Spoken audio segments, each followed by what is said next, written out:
You're listening to Four Things to Know, a WCCO daily news podcast. Today is Tuesday, July 28th. I'm Johnny Kahner. It's good to be back on the show after a couple weeks off on vacation. Thanks for watching and listening to Four Things to Know today. Let's get to our top story. A handful of Minnesota cities are working with state and federal leaders to get their water systems back online after hackers shut down controls. Yeah, the hackers actually targeted 30 state water systems, and it's a story our Adam Duxter has been tracking all day today. Here's his report from about noon.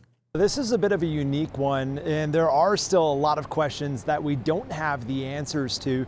But we do know this has all taken place over the course of the last 48 hours, and there are at least 4 cities across the Twin Cities metro that we know that have been impacted, from Plymouth, South St. Paul, Maple Plain, and the small community of Bram, Minnesota. Now, all 4 cities say this cyber attack hit them with varying degrees of impact. The Bram water plant actually went totally offline temporarily and had to rely on what they had in their water tower to get by.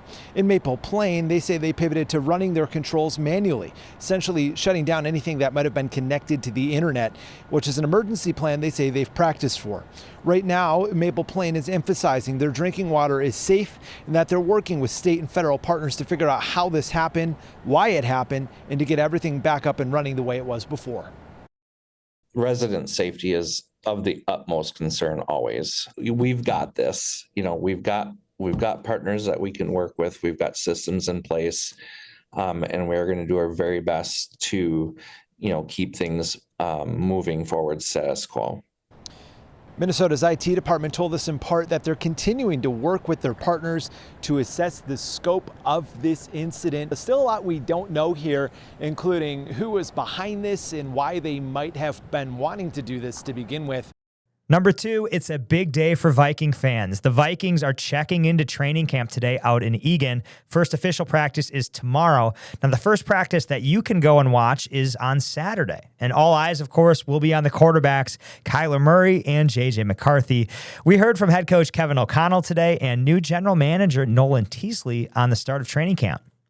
Both Kyler and J.J. will take reps with the first team. They'll also take reps with the second group, and I think that gives different layers to the evaluation as well. We want an elevator at the quarterback position, and in many ways doing that in this system is kind of a do-your-job mentality, which is running the show, throwing completions, and just showing the ability to execute our offense with comfort. And that offense is an evolving thing, and we're excited about what this year's offense could look like. When it's decision-making time, ultimately you want to give your coaching staff that freedom to make that choice, but certainly I should have the ability to offer a different vantage point, and we'll discuss it actively.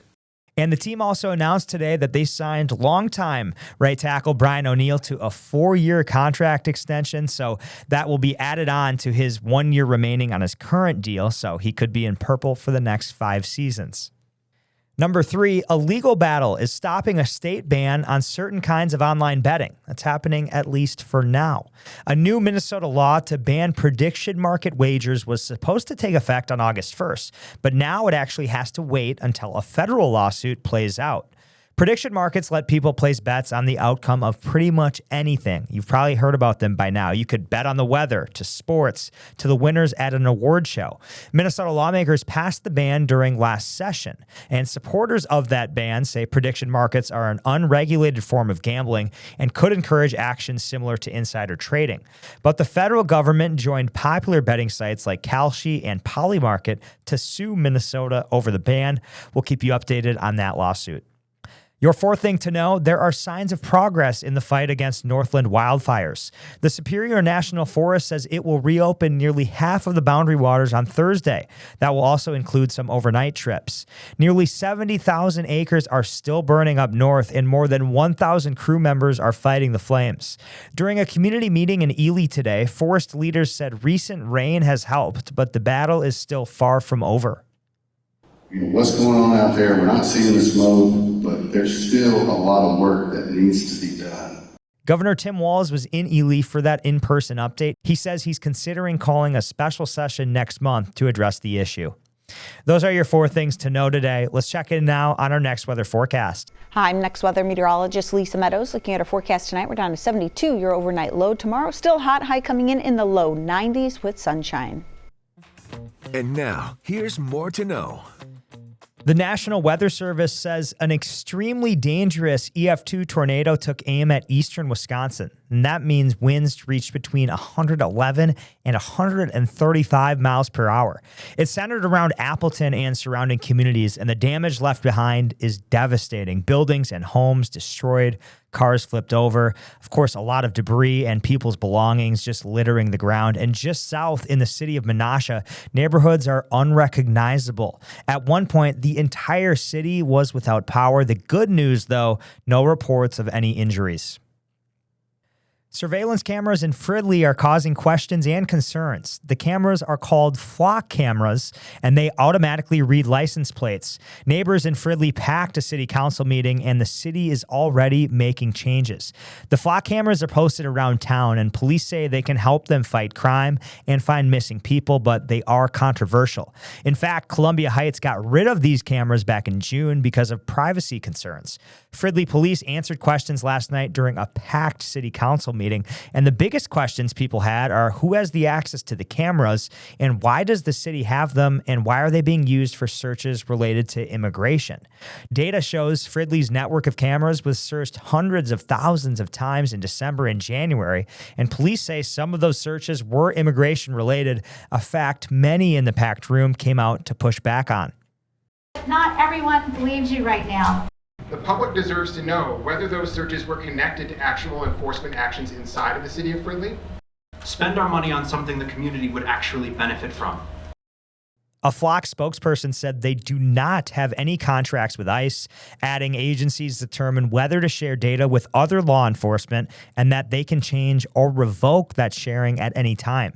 The city is hearing these concerns, though, and they've already made big changes to their Flock camera policy, including blocking immigration-related searches. Those changes actually were made before last night's meeting.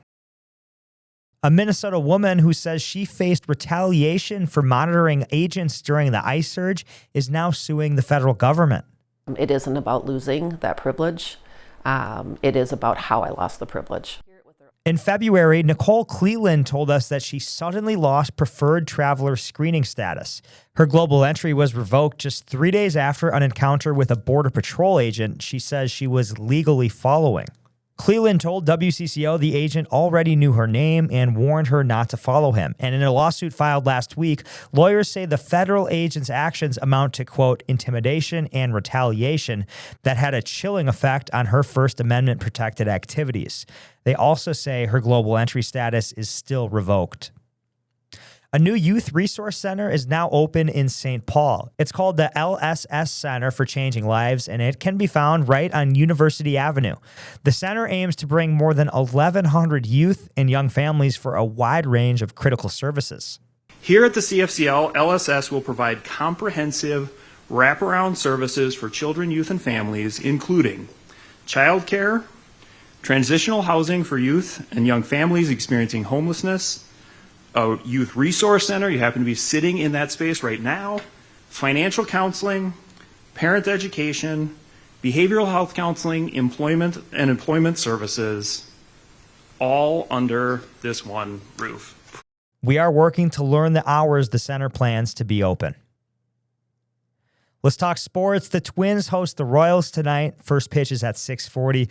A lot of questions right now on what the Twins might do ahead of the trade deadline, especially after last year's historic sell-off. Now, the Twins, they sit just one game back of the final wildcard spot in the conference with a 53-54 record.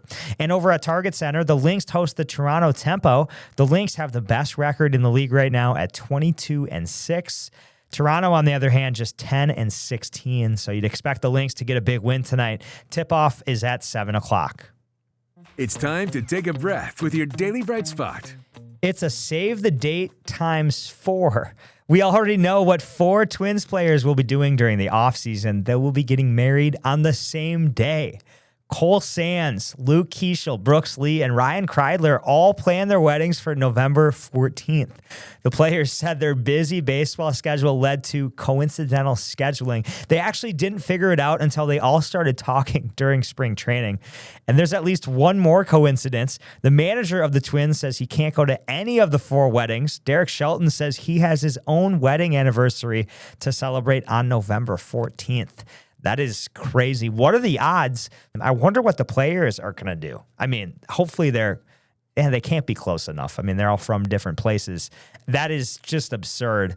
That's a pretty funny story. And speaking of athletes, when I was out in Scandinavia on vacation for 2 weeks, I was in Norway, Stockholm, and then Copenhagen. I met one young up-and-coming tennis player named Cyan. He says he's going to be the next star at Wimbledon. So if you're a tennis fan watching soon, he's still young, but maybe in a couple of years, you'll see him on the green grass out in London.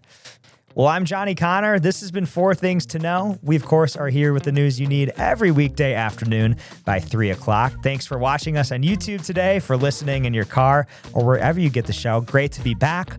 I'll be back tomorrow as well. Have a great Tuesday night, everybody. Listen to 4 Things to Know, a WCCO daily news podcast, wherever you get your podcasts.